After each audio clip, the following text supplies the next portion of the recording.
శారీస్ ప్రతి 10,000 రూపాయల కొనుగోలుపై ఒక గోల్డ్ కాయిన్ ఉచితం. సార్ నా దగ్గర ఒక సీరియస్ క్వశ్చన్ ఉంది, మీరు చెప్పగలిగితే చెప్పండి, స్కిప్ చేద్దామని స్కిప్ చేసేద్దాం. మన కథ, మనకు తెలియాల్సిన కథ, మన చరిత్ర, రుద్రమదేవి కథ మీరు భుజాలకు ఎత్తుకున్నప్పుడు, షూటింగ్ నడిపిస్తున్నప్పుడు గుణశేఖర్ అయిపోయాడు, గుణశేఖర్ ఇంక ఇండస్ట్రీ వదిలి వెళ్ళిపోతాడు, గుణశేఖర్కి పిచ్చి బట్టి ఈ సినిమాని ఎత్తుకెక్కున్నాడు, ఇవన్నీ ఇండస్ట్రీలో నడిచినాయి, మీరు విన్నారు, మీ దాకా వచ్చినాయి. వాటన్నిటిని దాటుకొని ముందుకెళ్ళే మొండి ధైర్యం ఎందుకు వచ్చింది? కదా రుద్రమదేవ్ అనే చరిత్ర ఎంత ఇన్స్పైరింగ్ ఉంది. మరి ఈ రోజున ఆ సినిమా నేను నిర్మాతను కాబట్టి టేబుల్ ప్రాఫిట్ మిగలలేదు, కానీ ఇంకో నిర్మాత అయితే టేబుల్ ప్రాఫిట్ మిగిలేది. మరి ఆ రోజున నాకు బినామీలు కూడా ఎవరు లేరు, నేను ఒక్కడే సోల్ ప్రొడ్యూసర్లు. సో అలాంటిది రిలీజ్ టైంకి no loss no profit, break ఈవెన్లో రిలీజ్ అయింది. అది దాన్ని మించిన సక్సెస్ ఏముంది? ఆ సక్సెస్ని ఏం తెచ్చిపెట్టింది?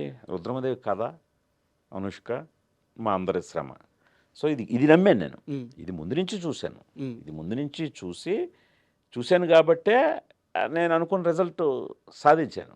నాకు మీరు అన్నట్టు కరెక్టే, చాలామంది చాలా రకాలుగా కమెంట్లు చేస్తారు. ఆ కమెంట్లు చేసేవాళ్ళని కూడా మనమేం తిట్టుకోని అవసరం లేదు. అవతల వాళ్ళ స్థానంలో ఉంటే నేను కూడా తిట్టుకునేవాడిని వాళ్ళని, ఏ పిచ్చా ఏంటి ఈ సినిమా అని చెప్పి.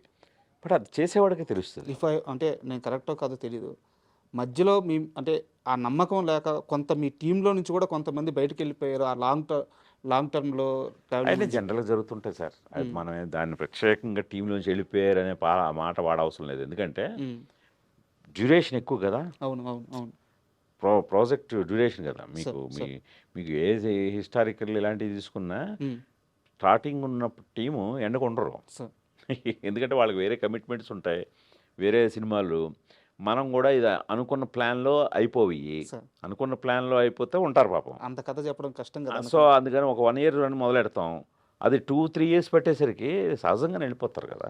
ఆ మొత్తం ప్రాసెస్లో మిమ్మల్ని డబ్బులు పక్కన పెట్టేసి, తన డేట్స్ కానీ ఇవన్నీ కూడా పక్కన పెట్టేసి, నీ వెనక నేను ఉంటాను గుణ అని చెప్పిన వ్యక్తి అల్లు అర్జున్.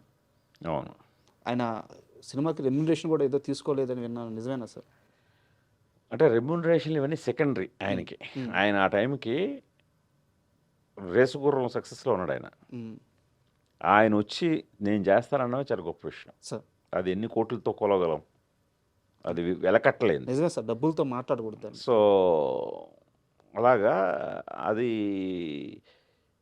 కేవలం నా మీద రెస్పెక్ట్ కాదు, చరిత్ర మీద రెస్పెక్ట్ అతనికి.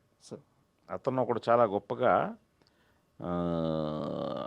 మన సంస్కృతిని కానీ మన సాంప్రదాయాలను కూడా చాలా గౌరవిస్తాడు. దానికి ఎగ్జాంపులే అతని పేరెంటింగ్ చాలా గొప్పగా ఉంటుంది. నేను శాకుంతలం టైంలో షేర్ చేసుకున్నాను. అల్లు అర్హపాపని పెంచిన విధానం, ఆ పాపకు ఒక్క ఇంగ్లీష్ పదం రాదండి, అంత స్వచ్ఛమైన తెలుగులో మాట్లాడుతుంది, స్వచ్ఛమైన తెలుగులో. ఈ రోజుల్లో ఎక్కడైనా విన్నారా? కష్టం సార్. అది బన్నీను స్నేహ గారి పెంపకం అలా ఉంటుంది. ఆ పాప వెరీ వెల్ డిసిప్లిన్డ్. పద్యాలు ఏం చెప్తుంటారు సార్ స్టేజ్ మీద కానీ. సో అలాగా చరిత్ర మీద కూడా ఉన్న రెస్పెక్ట్ తోటి వచ్చి గౌనగాన రెడీ చేశాడు. సూపర్. అండ్ ఇంటర్వ్యూకి వస్తున్నారంటే మీ ఏడీలో ఒక ఏడీతో మాట్లాడా, మీరు పేరు అడగద్దు, వాళ్ళకి షెంటింగ్ పడిపోద్ది నాకు తెలుసు. ఏం సార్ అసలు నిద్రపోవట్లేదు అంటే మీరు? నిద్రపోవడం అనేది చాలా తక్కువ అంటే నిద్రపోవడం. అవును, మామూలుగా అయితేనే చాలా తక్కువ. ఎందువల్ల సార్?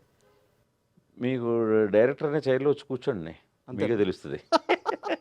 నేనే కాదు, ఏ డైరెక్టర్ ప్రశాంతంగా నిద్రపోతాడో చెప్పండి. నాకు తెలిసి డైరెక్షన్ అనే వృత్తిలో ఉన్నవాడు ఎవరికి కూడా ప్రశాంతమైన నిద్ర అయితే ఉండదు, అది నేను చెప్పగలను 90%. అది అందువల్ల ఇది నా ఒక్కడే ఇదే కాదు, డైరెక్షన్ అనేది అంత బాధ్యతతో కూడుకున్న వ్యవహారం. ఎంతమందిని సమాధానపరచాలి, ఎంతమందిని, ఎన్ని లాజిక్స్ని మనం అడ్రస్ చేయాలి, అదొక పెద్ద యజ్ఞం అండి మీకు. అందుకనే కదా వరల్డ్లోనే మోస్ట్ డిఫికల్ట్ జాబ్ ఏదైనా ఉందంటే ఫిల్మ్ డైరెక్షన్ అంటారు, అది నిజం. ఏడీస్కి ఒక టైం చెప్తారంట, యూనిట్కి ఒక టైం చెప్తారంట, వాళ్ళందరికంటే ముందే వెళ్ళి కూర్చుంటారంట. ఇది కొత్తగా ఈ సినిమా నుంచి చేయట్లేదు సారు. సార్ ఫస్ట్ నుంచి అప్పుడు మొదటి నుంచి నాకు మా ఇంట్లో అందరికి కూడా టైం డిసిప్లిన్ చాలా ఎక్కువ. సార్ ఎందుకంటే ఇప్పుడు 7 గంటల కాల్ షీట్ అంటే నేను వీలైతే 6:30కే ఉంటాను. నేను 6:30కే ఉండి అక్కడ అన్నీ అరేంజ్మెంట్స్ చూడటమే కాకుండా అక్కడ ఏమైనా ఇంకా బెటర్మెంట్ చేయొచ్చా. సో ఎందుకంటే నాకు ఒక షాట్ ఎక్స్పోజ్ అయిందంటే భయం అండి. సార్ ఆ షాట్ ఎక్స్పోజ్ అవ్వడానికి ముందే ఏదైనా చేయగలం మనం. వన్స్ ఎక్స్పోజ్డ్ అంటే అది శాసనం, అంతే, దాన్ని మార్చలేం. అందుకని ఆ పెయిన్స్ టేకింగ్ అంతా పడుతుంటాను నేను. ఓకే. అది